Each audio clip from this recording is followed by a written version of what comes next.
News by Press Information Bureau, Delhi. This is an IBG News update presentation. News read by Mirai. Trials of a commercial aircraft by Hindustan Aeronautics Ltd. Hindustan Aeronautics Ltd. (HAL) had carried out a successful ground run and low-speed taxi trials (LSTT) of a prototype Hindustan Tu-28 aircraft, a potential commercial aircraft after type certification by Directorate General of Civil Aviation, DGCA, India. HAL Kanpur carried out the first engine ground run of Hindustan Tu-28 aircraft on 27 May 2021 in coordination with DGCA team. Further, ground runs were also carried out for testing of various systems. Subsequently, the LSTT was carried out in coordination with DGCA team on 15 August 2021 and the required test parameters were met. Hindustan Tu-28 aircraft is a variant of HAL manufactured Tu-28 aircraft which is already deployed under the UDAN scheme.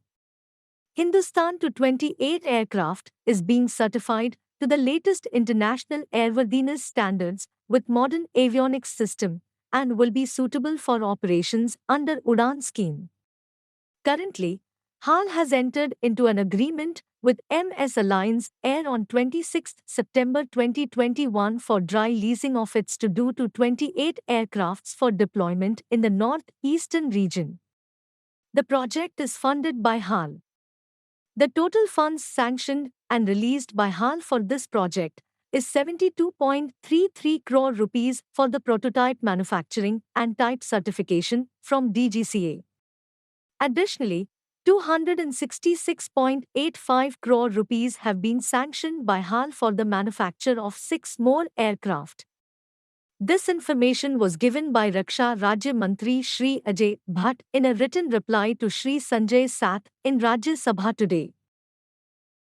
News by Press Information Bureau, Delhi. This is an IBG News update presentation. News read by author. Make in Northeast Initiative. Posted on the 6th of December 2021, 3:43 p.m. by PIB, Delhi.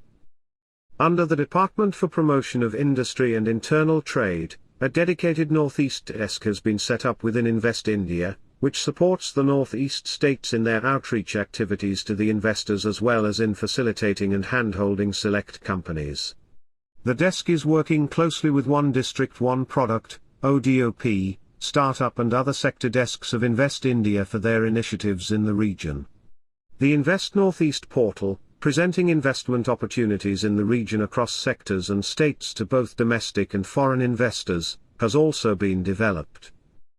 The Northeast Industrial Development Scheme, NEIDS, 2017 has come into force with effect from the 1st of April 2017 for a period of 5 years. The scheme covers manufacturing and service sector of all the states of Northeastern Region, NER, including Sikkim.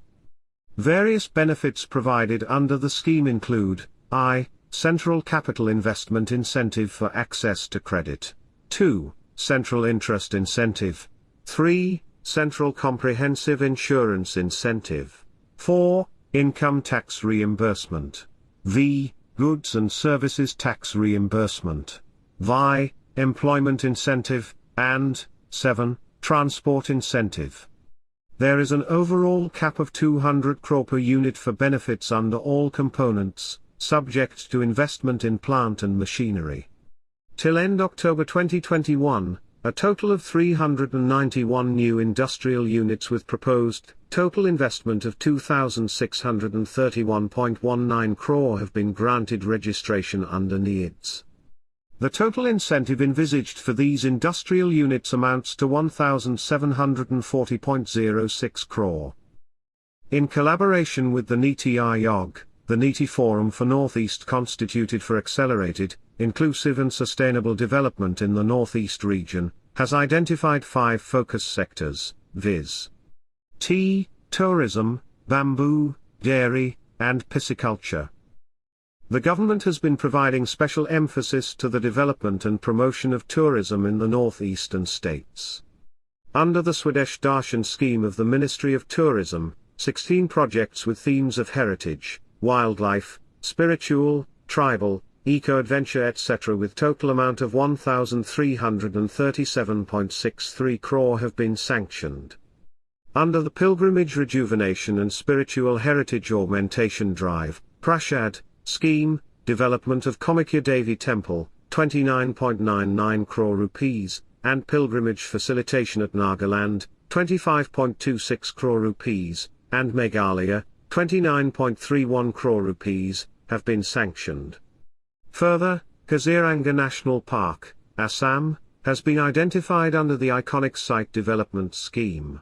Ministry of Development of Northeastern Region, MDNA, under its various schemes like Non-Lapsable Central Pool of Resources, NLCPR, and its successor Northeast Special Infrastructure Development Scheme, NESIDS, schemes of Northeastern Council, NEC, and Northeast Road Sector Development Scheme, NERSTS, has also taken steps to bridge the social and physical infrastructure gaps, which will promote investment in the Northeast region.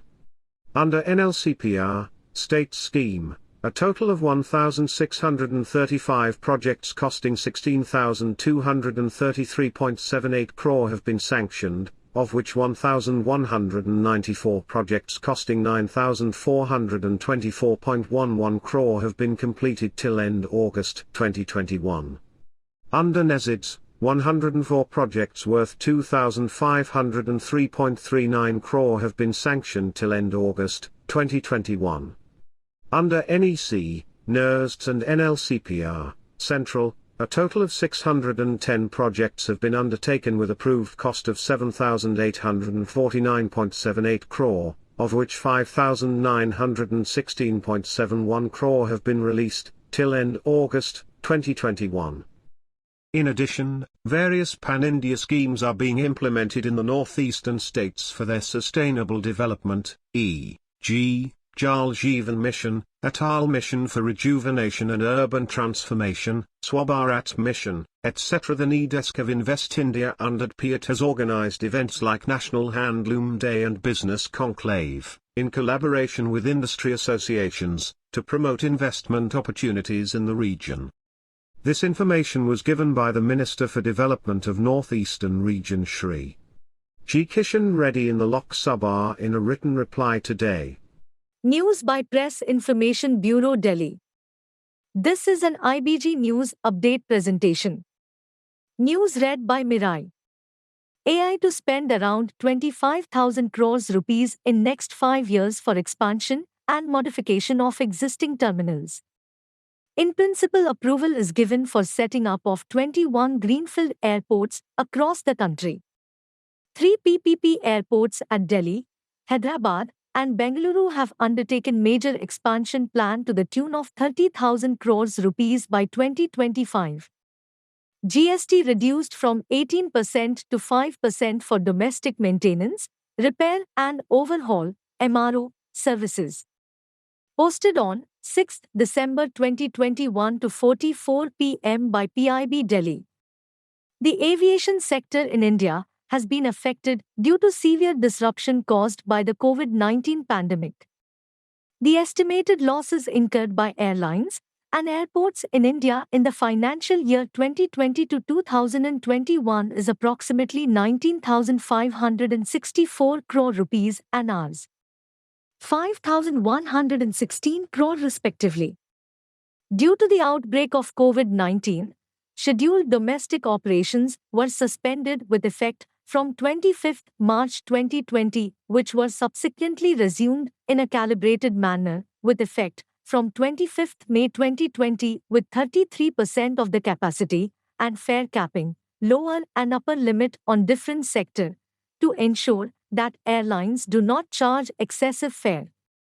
Evaluating the emerging scenario of the COVID-19 pandemic, the capacity restrictions have been relaxed. WEF 18th October 2021, and the domestic operations have been restored without any restrictions of the capacity.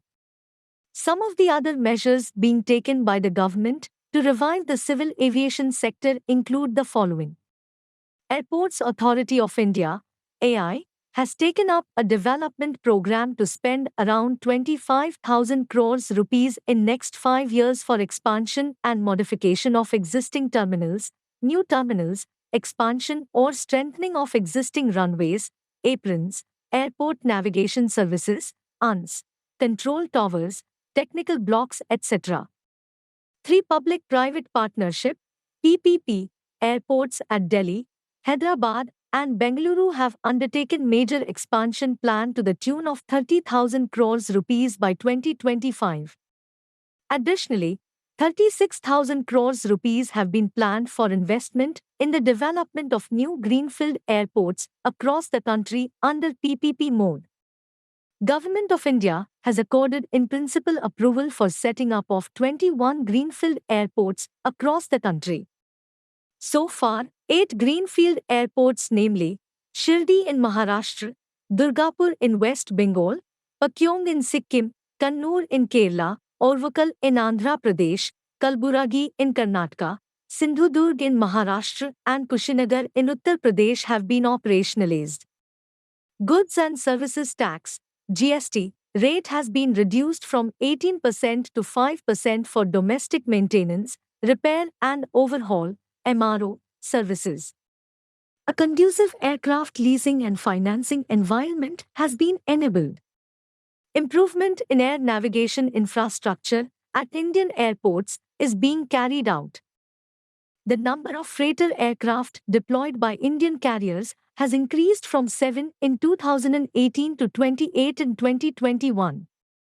As a result, the share of Indian carriers in international freighter movements to and from India increased from 2% to 19% over the last 2 years. Under Regional Connectivity Scheme, RCS, also known as the Ude Desh Ka Aam Nagrik, UDAN scheme, as on 24 November 2021, 393 routes have commenced connecting 62 unserved and underserved airports, including 2 water aerodromes and 6 heliports. The Government of India has released over Rs. 2,062 crores for revival of unserved and underserved airports, heliports, waterdrome of state government, PSUs, and AI etc. since April 2017 to October 2021. Ministry of Civil Aviation introduced a new mode of transportation, i.e. seaplane operations from water aerodromes under UDAN 3. Till date, a total of 14 water aerodromes have been identified in the states of Gujarat, Assam, Telangana, Andhra Pradesh, Andaman and Nicobar Islands, and Lakshadweep as under 1. Sardar Sarovar Dam, Statue of Unity, in Gujarat. 2. Sabarmati Riverfront, Ahmedabad. 3. Shatrunjay Dam, in Gujarat. 4. Swaraj Dweep in Andaman and Nicobar Islands. 5. Havelock Island, in Andaman and Nicobar Islands. 6. Shahid Dweep, Nail Island, in Andaman and Nicobar Islands. 7. Guwahati Riverfront, in Assam. 8. Umrangso Reservoir, in Assam. 9. Nagarjuna Sagar Dam, in Telangana. 10. Prakasam Barrage, in Andhra Pradesh. 11. Minikoi in Lakshadweep Islands. 12. Kavratti in Lakshadweep Islands. 13. Port Blair. 14. Agatti in Lakshadweep Islands. 28 seaplane routes have been awarded so far connecting the above-mentioned water aerodromes. The private entities that have won the seaplane routes are SpiceJet and Turbo Aviation. RCS flight operations from other water aerodromes will commence once these are ready for operations. The development of water aerodromes will now be taken up by Ministry of Ports, Shipping and Waterways, MoPSW. A MoU in this regard has been signed between MoCA and MoPSW. This information was given by the Minister of State in the Ministry of Civil Aviation, General Dr. V. K. Singh retired, in a written reply to a question in Rajya Sabha today.